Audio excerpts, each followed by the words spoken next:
Hello and welcome back to DaveTech. In today's tutorial, I'll be showing you how to download the HB Player app using Unlinked. Navigate to the Unlinked app and get into it. If you do not have this application already, check the link in the description for a tutorial that will show you how to get it. And if you're getting value from this channel, like, subscribe, and share this video with somebody who needs it. So click on Unlinked with your remote to get in. After hitting the OK key, you should see New Library. Click on New Library and type in the library of choice. Today, we'll be looking at the Everything library. This is the library we're using to download our HB app. Click enter when you've typed it and enter again on the next screen. Scroll down towards the 11th item and you see media players. If you scroll to the left, you can find the HB player right here. Click on it to download and press on the download button.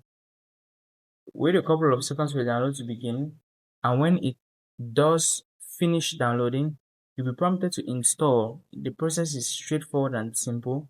Hit the install button at that point in time and you'll have this application installed to your Android TV, TV box or Google TV.